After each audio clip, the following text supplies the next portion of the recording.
into another segment of the news from Gossip TV Africa. We promise you guys all the amazing info as they drop in. We're bringing them to your ears so that you are not missed out on any happenings in the world of Afrobeat and the guys that make the beat. My name is Daki. You can spell it as Darki, and then you know it double E. Welcome again to Gospel Life News. Quick one. The news, like I would always say, is buzzing, and we have amazing content on the news. We have Kizz to begin the news. We saw his interview, and then we saw where he came out to give us exclusive interviews of what his body count looks like and how much he makes in a day at a time. And from Kizz you will understand when he once said on a live podcast where he said, Molo, be weary. So in English, he said, I have money like a mad person. You understand that when he mentioned how much he made in a day. At the same time, we have OdumoduBlvck also in the news with his cryptic tweet to point out to some persons. And for OdumoduBlvck, he usually personal messages to people. And to date, we are not sure of who exactly he is actually talking to at the time. We have a lot of other amazing news. Adekunle good as a sickle cell patient, obviously, he's on the news. Portable is on the news. We have Lagos Olori also on the news. We saw Perez is on the news. Don Jazzy is on the news. Back and forth the news, like I said, it's just is a bumper pack where we have all your faith packed up in this news. If I were you, I really would go nowhere. At the same time, I want to say big thank you to our fans. Thank you for doing what you do.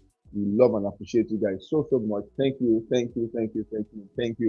Now, I also want to implore you guys to please put on your notification button. In case you don't know what that thing is, there's a bell close to this video towards your right up your right towards the upper right. Just search for it. You see a bell there. Click the bell, and whenever you do that, you probably just signed up for a notification whenever we make a post, a video, or a content. And that's going to be a big one because that way you will never get to miss any content from us. If you have a friend who is a lover of Afrobeat, who loves Afrobeat, this is a good time to share our page with our friends so that they also are glued up to what we're doing here at Gospel TV Africa. We begin the news properly today with Kizz Daniel. We saw Kizz Daniel coming out to announce more dates for his Kizz Daniel at 10 in Europe. And I call that one live in Europe. We have the 6th of May is going to be at Wembley, London, the UK. The 11th of May is going to be at Tampere in Finland. On the 18th of May is going to be at Copenhagen in Denmark. And then the first day of June is also going to be at Warsaw in Poland. And these are massive dates. We just hope that we get venues for this place. For the Wembley, London, we are sure that that's the whole view arena. But then other spaces, we are not sure of the venue yet. But we know Kizz Daniel, we would announce these as soon as possible. Moving on, we saw Kizz Daniel speaking to Spin magazine, and then we saw where he spilled out a whole lot.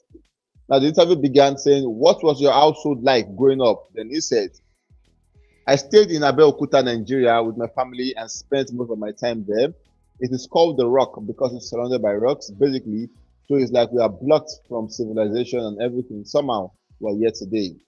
Then he was asked, "Do your parents listen to a lot of music?" My mom was very calm and regular. My dad was the IT guy. He's the one with all the new records. He's the one with all the style and everything. So growing up was fun, I would say. He was asked, when your father passed in 2015, did you pour any of that grief into your music? Then he said, yeah. I had a record of my first album to 2016 New Era that I spoke about everything happening that has happened to me in the year 2015. The record is called Gobe. It means trouble. It was a very trying time for me because I was just starting out and my father was everything to me. He paid for my first studio recording. He initially said, I'm going to give you this money, go make this music that you so believe in. And then he said, if it doesn't work out for you, you're going to UK for your master's. So it was either I make it in music or I ended up in 9 to 5. And then the person asked him, saying, I was listening to Rich Till I Die, and I love how you talk about being rich. Is it about just money? Can you talk a little about that song? And then he said, yes. I was on tour in 2022. I think the jet was taking us to Malawi.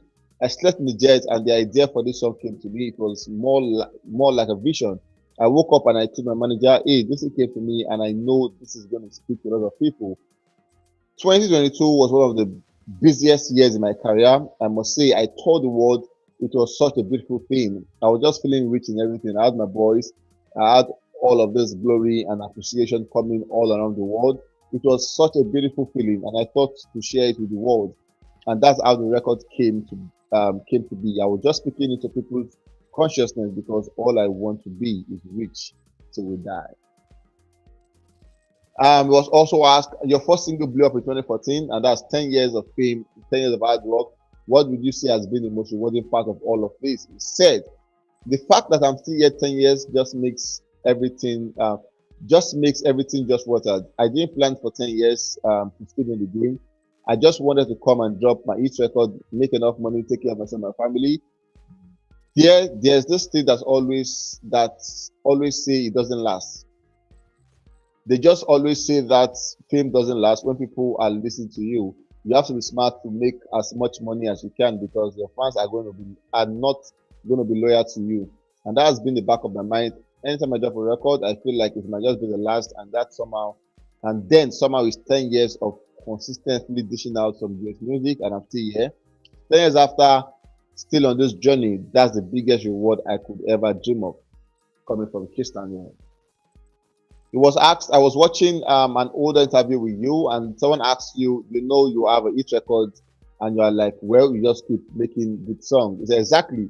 You don't know. It just comes. It's a beautiful thing that my biggest records are actually songs that I did not want to drop at first. It was just a push from the team saying, okay, let's do this. And then it just works every single time, because you just never know that song that will be the biggest hit. You just have to put your focus on making great music at every single time, and then watch the great music go out there and blow the minds of people, coming from Kizz.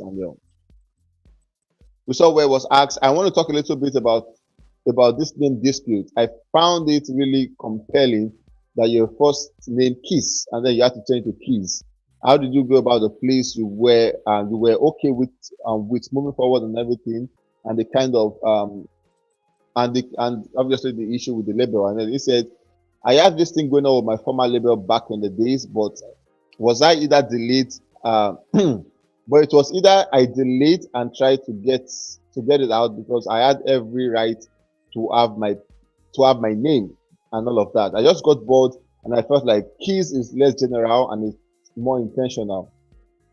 It's not like we just have the name Kizz, which is regular, Kizz everywhere. I feel Kizz is more unique. With time, it's proven to be the best decision that I made. Finally was asked, you seem to be very spiritual. You seem to be a very spiritual old soul. Where do you think that comes from? Your community? And then he said, I feel every Africans are very family oriented, and they are very embedded in the culture of togetherness. We are there to the African structure on community, from tribes to clans. We have tribes, we have villages, before we grew into cities, states, and countries. So it has always been a community thing, an oppressed community, I would say. So we had to stick together. I don't think anybody handed things over to Africans. We had to come together to make a lot of things work.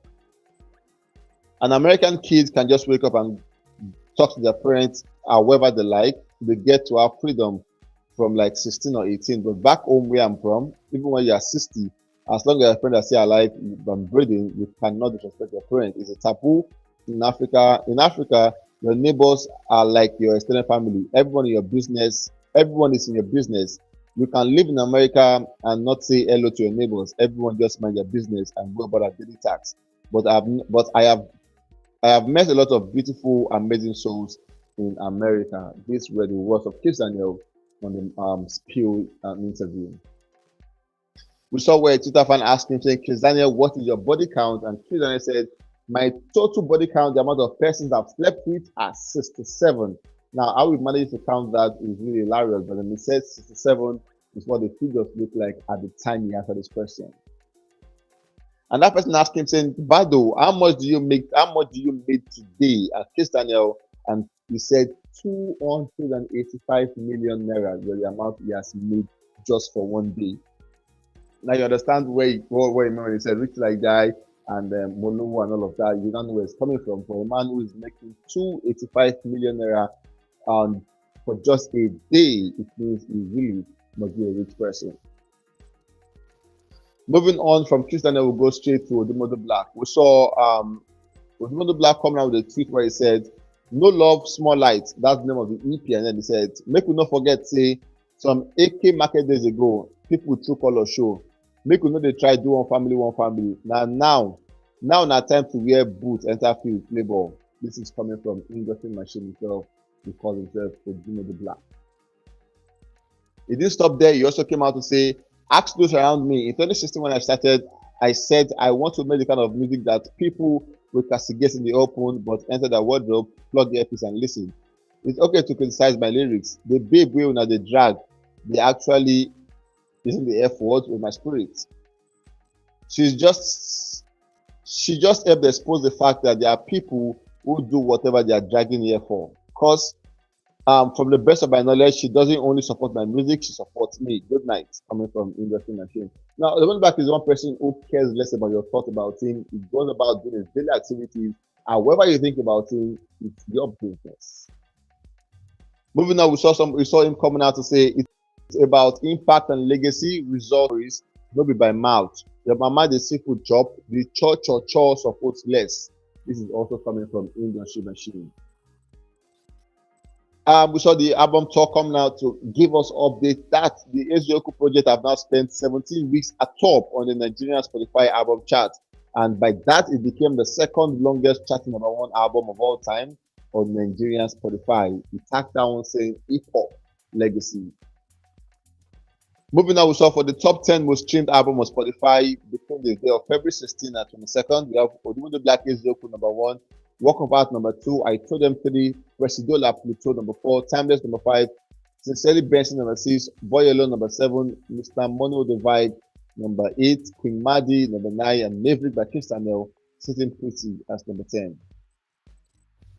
Talking about the most streamed Nigerian project, we have Rave and Roses with Rema at #1 with 2.2 billion, Love Damini, Burna Boy #2 with 1.6 billion, African Giants #3 with 855 million, CK the Fresh #4 with 839 million, Made in Lagos #5 with 775 million, Playboy #6 with 651 million, Boy Alone Deluxe #7 with 562 million, 19 and Dangerous #8 with 482 million. We have Mr. Mono the Vibe #9 with 400 million, and then we have For Broken Years #10 with 398 million. Ashake managed to sneak in as #9 with about 400 million to qualify. So this project, Mr. Mono the Vibe. As updated today, and these are the currently most streamed artists in the year, for the year rather, and then we saw Commas still leading the pack with 9.1 million streams on Spotify. We have Twitter Remix coming next with 5.5 million stream. Only Me with Ashake next with 5.5 million stream. Bust Down, Zlatan and Shake with 3 million stream. Zinoliski Sonia Ade, #5 with 2.5 million stream. Everything Victoria #6 with 2.3 million stream. One Love Whiskey #7. Mysterious Love #8. Belong to You #9. And then Okay with Magic #10 with 789,000 streams.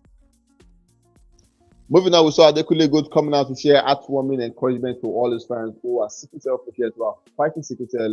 And then he said he at the time was a sickle cell patient, and somehow he just finds to be lucky. He's living fine, he doesn't fall sick, he's doing good, he has children, he's married, and he fought it and he defeated it. So basically, he is talking to everyone out there who is going through similar situation that they can do it.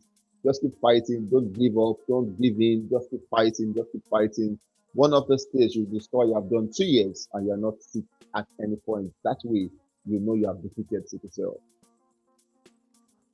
Just coming in over the weekend, good news and big news to Lagos, Nigeria is the fact that there is a project going on called the Lagos Arena that is supposed to hold about 12,000 seating capacity at the time, and this is going to take away the pressure of the hotel, of the O2 Arena, of the Aqua Arena. People are not going to be coming to Nigeria to have an arena show, arena tour in the country. It's going to be a big one, an eye-opener, and then we hope that other investors will come through and do bigger and bigger spaces in Nigeria. Mind you, this is 12,000 capacity at the time.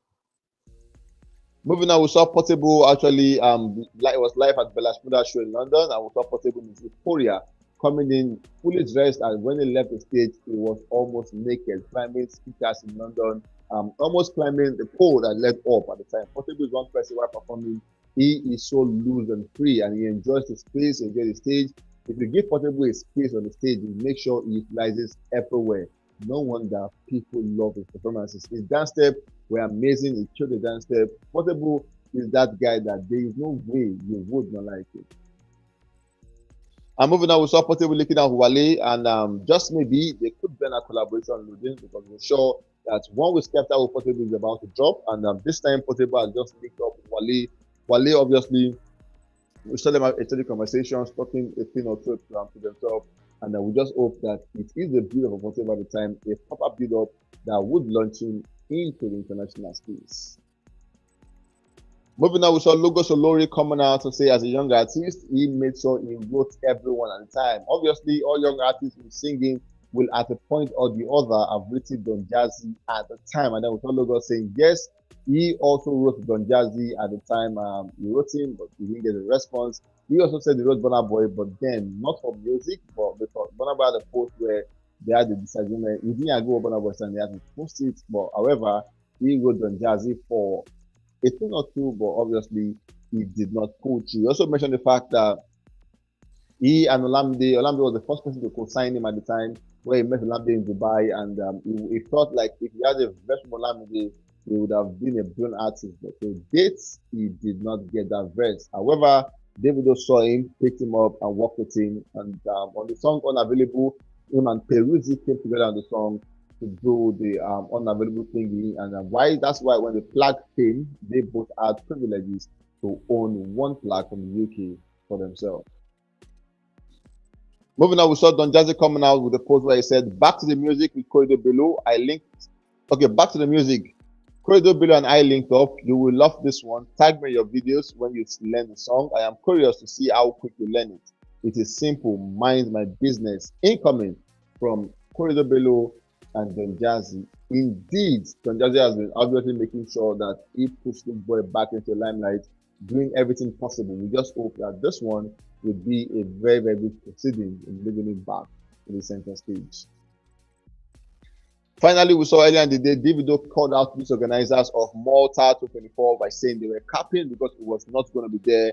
He called them out. He had the cap payment on them to the line and all of that. And then I'm sure it got to them because they amended the flyer. At the time, Davido's name has been taken off already for the show, but then we serve likes of Amare, Vocalistic, OdumoduBlvck, Ruga, Charlie Poppy, Spice, the composers, and Uncle Waffle. But for Davido, he has been taken away. This is where we draw the first on the news. We'll talk to you guys on the very next one. Please stay safe, guys, and be careful. My name is Daki.